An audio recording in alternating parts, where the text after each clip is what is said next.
Hello and welcome. You're watching Market Wrap, a weekly update on equity markets. And joining me now is Mr. Pankaj Pandey, Head Research at ICICI Director.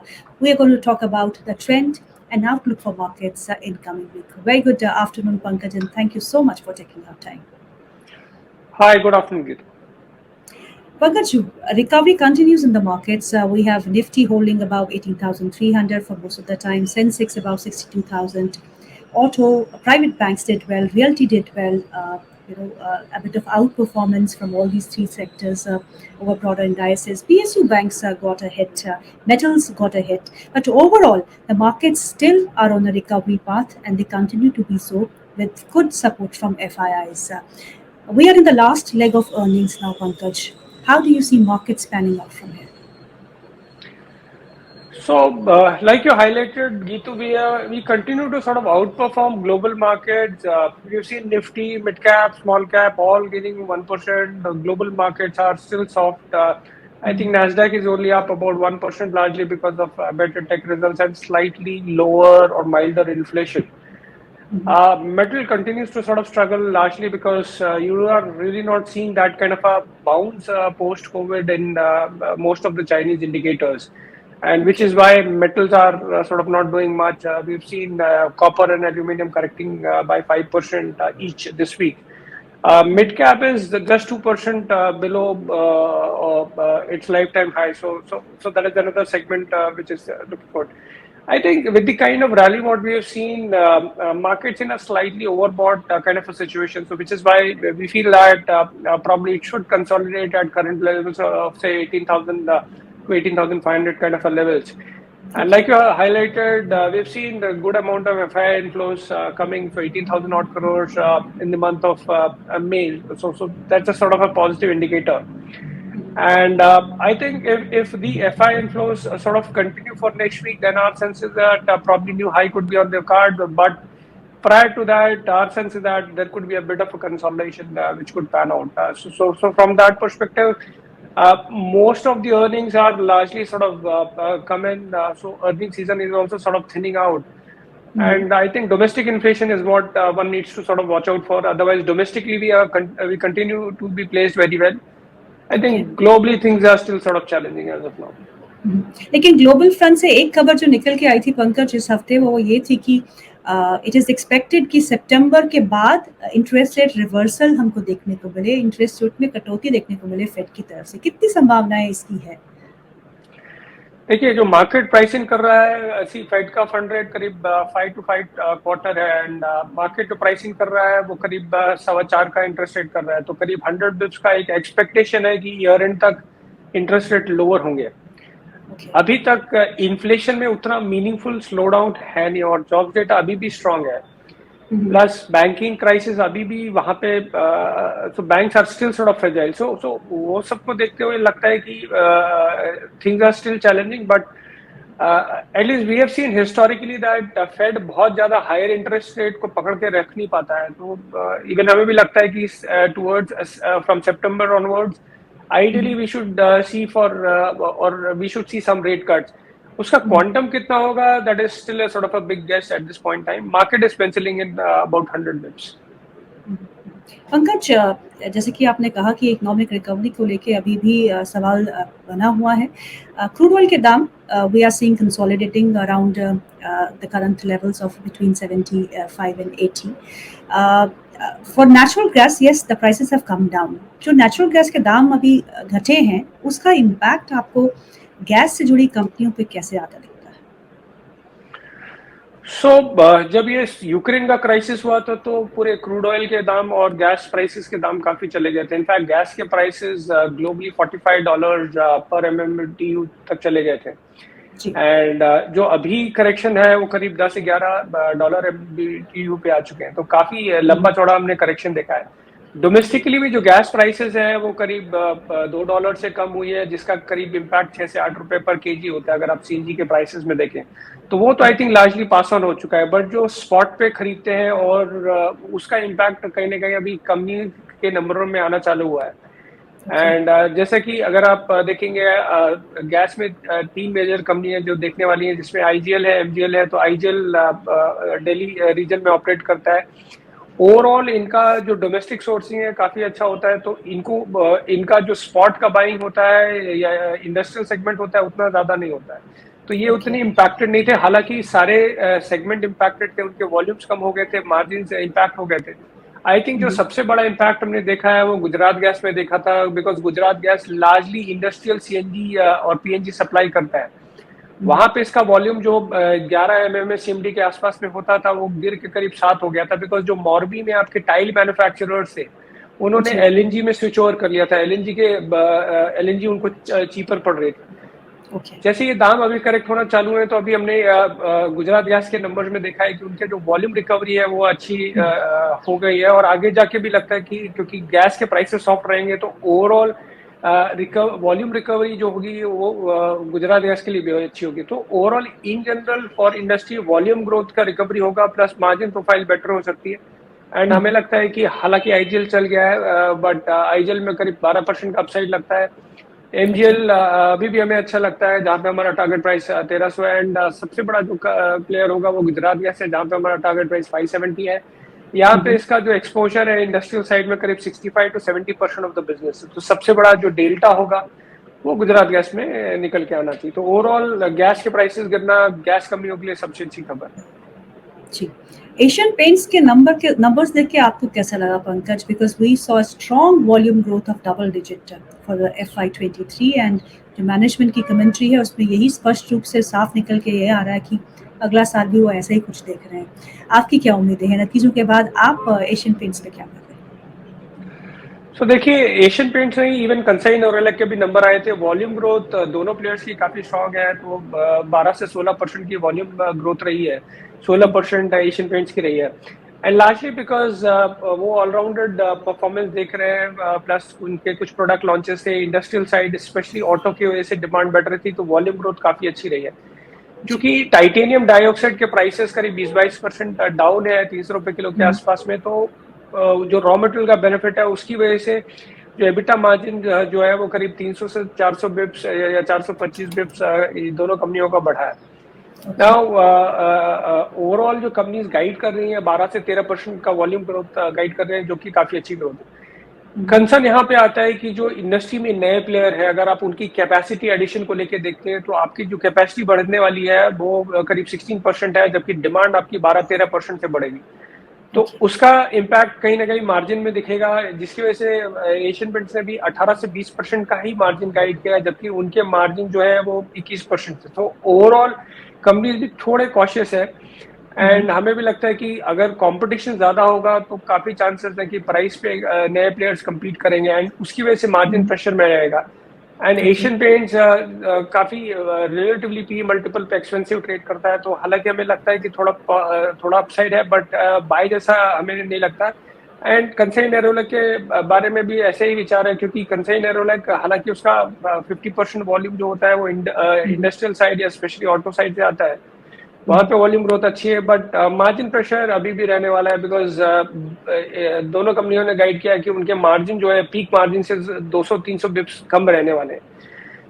And valuation अच्छे खासे है, तो हमें लगता है कि दोनों company hold है। पोर्टफोलियो के हिसाब से अगर कोई बहुत लंबे समय में है, प्रॉफिट पे है, तो थोड़ा प्रॉफिट बुक करना चाहिए, बिकॉज जब भी कंपटीशन ज्यादा बढ़ता है तो पी मल्टीपल्स डी रेट होते हैं, एंड स्टॉक चलता नहीं है या फिर टाइम करेक्शन होता है। बिल्कुल सही कहा आपने, और कंपटीशन तो बढ़ने वाला है, बिकॉज बड़े बड़े नाम जो है वो पेंट सेक्टर में उतरने वाले हैं धीरे धीरे। और ये भी है कि आजकल जो डेकोर, होम डेकोर को लेके टाइल्स का मार्केट बढ़ गया है, आपके वॉलपेपर का मार्केट बढ़ गया है, so that is also giving some kind of a competition to paint sector for sure. इस पूरे हफ्ते में हमने देखा कि प्राइवेट सेक्टर बैंक ने काफी अच्छा प्रदर्शन दिखाया, लेकिन PSUs की वहीं पे अच्छी खासी पिटाई हुई। So what is the reason that PSU banks were sold off this week? So I think, Geetu, what we have seen is that post results, most of the PSU banks have seen a correction of say 5 to 10 odd %, and largely one thing which is coming out clearly is that most of the banks have reported a decline in NIM. So उनके spread decline हो रहे हैं कहीं ना कहीं, because cost of fund बढ़ रहा है, बोरिंग कॉस्ट बढ़ रही है, तो उसकी वजह से कॉस्ट ऑफ डिपॉजिट वगैरह बढ़ रहा है, तो उसकी वजह से उनके जो स्प्रेड्स हैं वो थोड़े प्रेशर में। बट हमें लगता है कि वो एक लार्जली एक्सपेक्टेड था। जो एक वजह हमें लगती है कि जिसकी वजह से पीएसयू बैंक्स में थोड़ा करेक्शन आया है, वो ये है कि आरबीआई ने एक expected credit loss framework propose किया है, और जहां पे कहा है कि आप खुद ही एस्टिमेट करिए कि अगर इनकेस आपको लगता है कि कुछ आपके लोन में इम्पेयरमेंट हो सकता है, तो आप उसके लिए पहले से ही प्रोवाइड करके रखिए। क्योंकि प्राइवेट बैंक्स का प्रोविजनिंग थोड़ा बेटर होता है compare to PSU counterpart, तो पीएसयू में को कहीं ना कहीं थोड़ा एक्स्ट्रा प्रोविजन करना पड़ेगा, तो जहां पे उनका कॉस्ट 1 से 2.5% हो सकता है, या फिर उनके नेटवर्क का 5 से 20% तक का इम्पैक्ट हो सकता है। हमें लगता है कि ये एक बड़ा रीजन है जिसकी वजह से एक नर्वसनेस देखी गई है most of the PSU bank में, बिकॉज एसेट क्वालिटी या बाकी और वेरिएबल के हिसाब से देखें तो कोई बहुत बड़ी कंपनी नहीं थी। So that perspective PSU bank के भी नंबर काफी अच्छे हैं, बट आई थिंक एक वजह है जो हमें लगता है कि जिसकी वजह से आपने हाई सिंगल डिजिट का करेक्शन पीएसयू बैंक में देखा है। तो क्या इस समय बनता है किसी अच्छे पीएसयू बैंक को यहाँ पे एक्यूमुलेट करना, फिर आप या बोलेंगे कि थोड़ी देर दूरी रहे तो बेटर रहे? आई थिंक देखिए, बड़े पीएसयू बैंक्स बिल्कुल देखे जा सकते हैं, जैसे कि एसबीआई है 0.8 टाइम बुक ट्रेड करता है, बैंक ऑफ बड़ौदा है 0.7 टाइम बुक ट्रेड करता है। तो ये बैंक रिलेटिवली फार मोर बेटर प्लेस है मोस्ट ऑफ द मैट्रिक्स में, तो ये बिल्कुल देखे जा सकते हैं। बट आई थिंक थोड़ी एक क्लैरिटी अगर इस पे मिल जाएगी तो थोड़ा बेटर रहता है। अदरवाइज क्योंकि स्टॉक्स या पीएसयू बैंक चले हैं, तो हो सकता है कि थोड़ा टाइम करेक्शन या प्राइस करेक्शन या दोनों थोड़ा बहुत समय के लिए आ सकता है। जी, इस पूरे अर्निंग सीजन में अगर देखें तो एक सेक्टर जिसने सच में सरप्राइज किया है वो ऑटो स्पेस है। ऑटो सेक्टर्स के मार्जिन एक्सपेंशन भी देखने को मिला, वॉल्यूम नंबर्स भी अच्छे देखने को मिले और अच्छा प्राइस मूवमेंट भी स्टॉक मार्केट में देखने को मिला। इस स्पेस पे आपका क्या नजरिया है? जो मार्जिन एक्सपेंशन हमको देखने को मिला है, is it sustainable in the long run?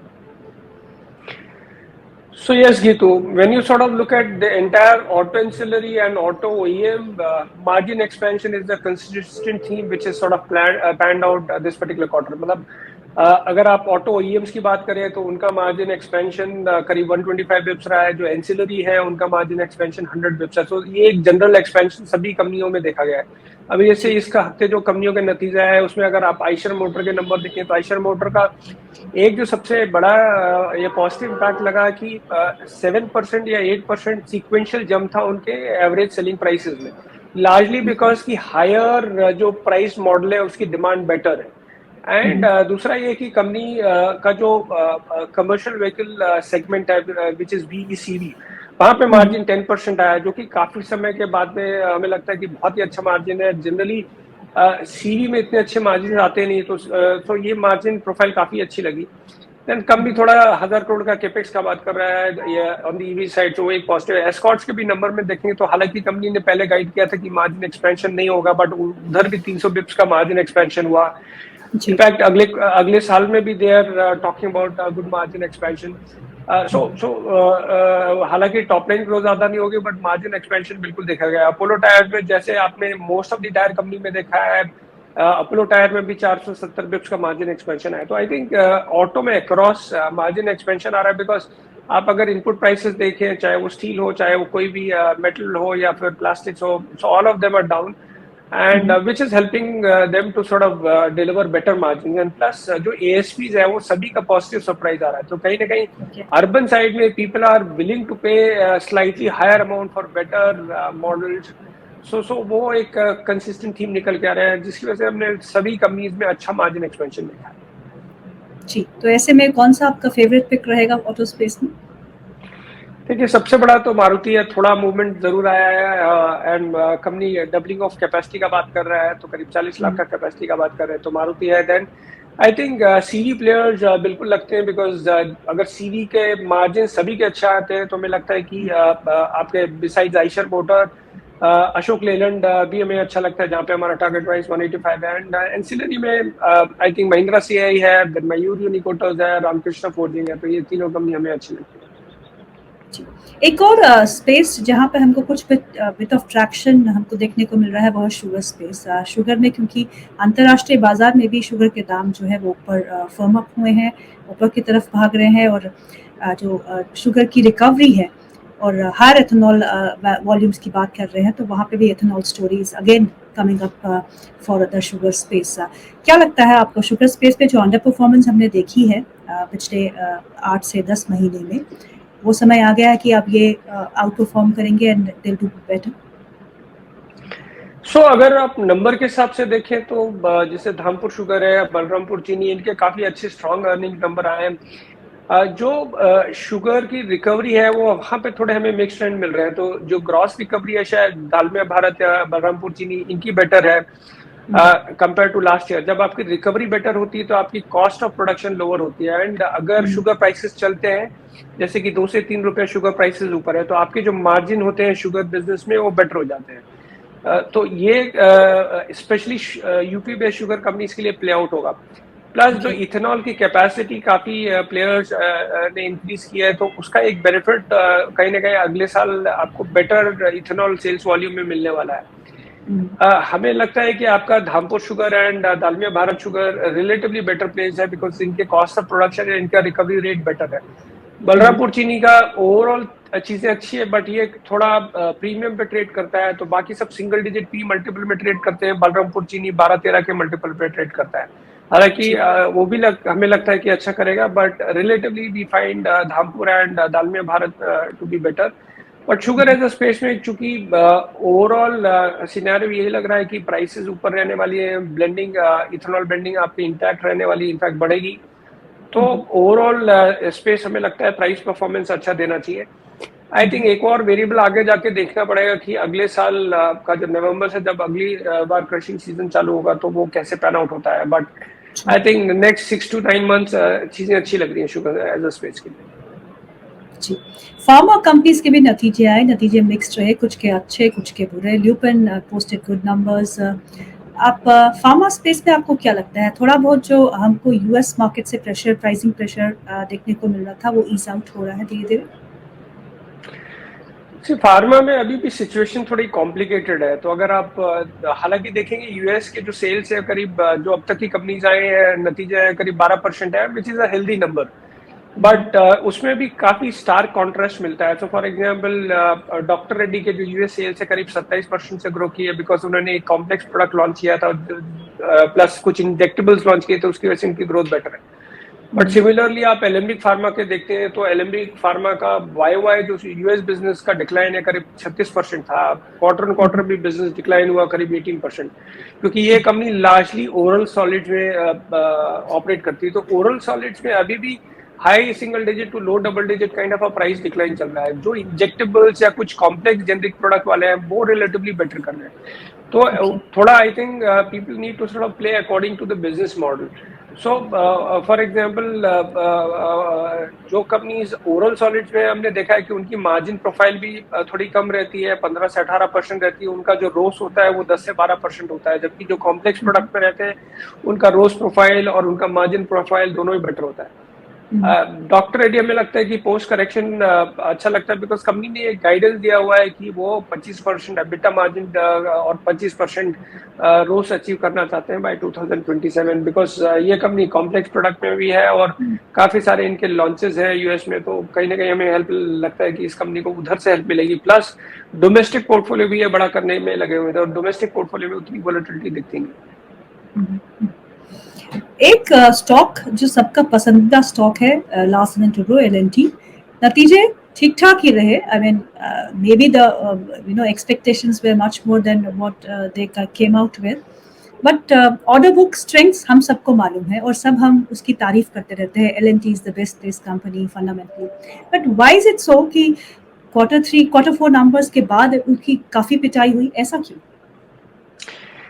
तो पहली चीज ये गीतू कि अगर आप नंबर देखें तो नंबर काफी थोड़े हमारे एस्टिमेट से तो काफी नीचे ही थे। तो for example top line growth कुछ खास नहीं थी। इनफैक्ट टॉप लाइन ग्रोथ करीब 2% डिक्लाइन थी, एबिटा मार्जिन भी डिक्लाइन हुए, प्लस प्रॉफिट ग्रोथ कुछ थी नहीं। जो एक अच्छी चीज थी कि ओवरऑल फुल ईयर पे ऑर्डर इनफ्लो अच्छे थे बट क्वार्टर के हिसाब से देखें तो ऑर्डर इनफ्लो का ग्रोथ भी 3% ही था। तो इस क्वार्टर में नंबर में ऐसा कुछ खास नहीं था। आई थिंक कुछ चीजें हैं जिसकी वजह से सिचुएशन और बेटर हमें लगता है कि यह सिचुएशन थोड़ी आगे जाके बेटर होगी और आउटलुक कोई खास डैमेज नहीं हुआ। हालांकि एक क्वार्टर के नंबर्स थोड़े मिस है बट जैसे कि कुछ चीजें कंपनी ने बात की है कि ओवरऑल जो इनका ऑर्डर का पाइपलाइन जो ये चेज कर रहे हैं करीब 10 लाख करोड़ है। प्लस ये कंपनी अभी भी गाइडेंस दे रही है कि उनका जो रेवेन्यू ग्रोथ होगा 12 से 15% होगा, एबिटा मार्जिन 9% होगा, हर साल वो आरओई जो है वो 1% बढ़ाएंगे, 1 से 2%। तो इनका अगर आप आरओई देखेंगे तो 18% का ROE is what they are looking कि आगे जाके वो अचीव करेंगे 26 में। पहले जो इनका जो आरओई था वो करीब 12% था FY 23 में, इससे पहले 11% था। आगे जाके बोल रहे हैं कि 1-2% बढ़ेगा, तो हर साल 1-2% का बढ़ेगा।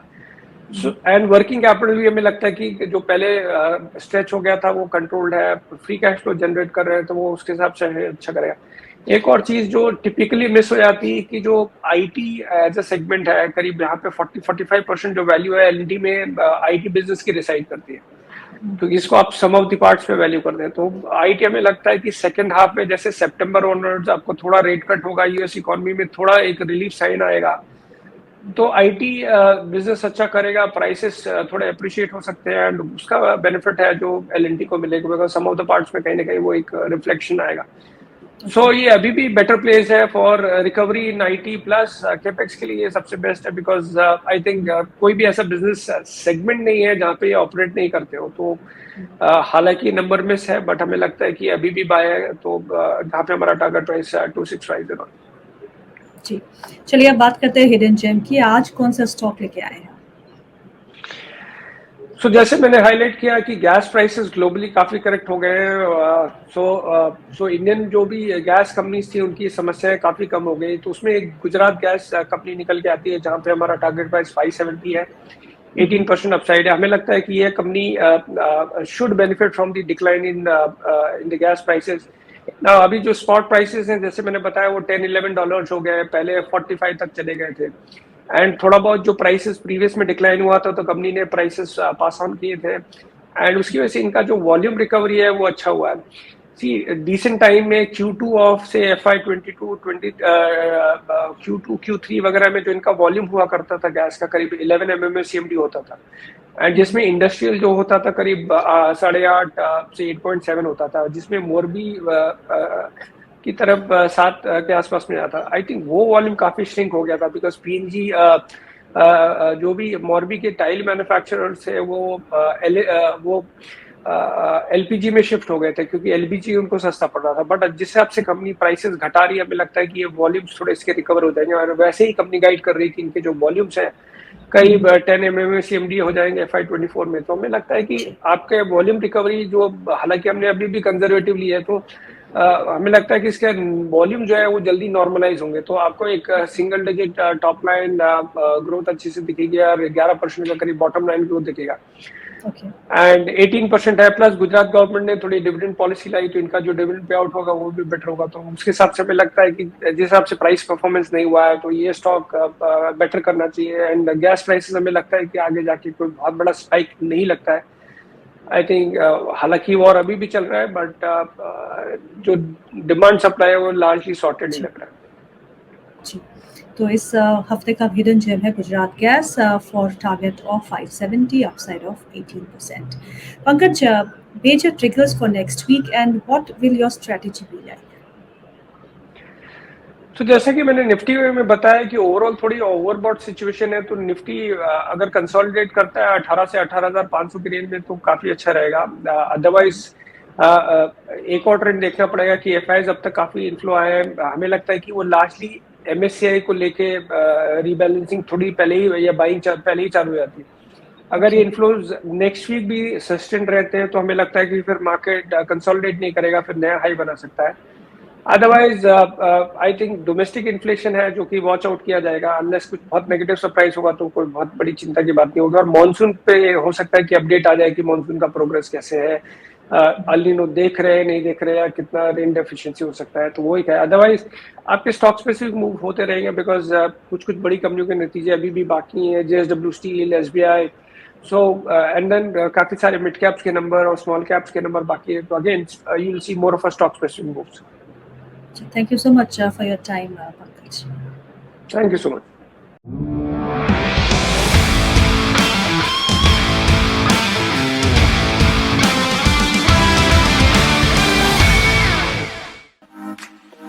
Subscribe to our YouTube channel and click on the bell icon to never miss an update from ICICI Direct.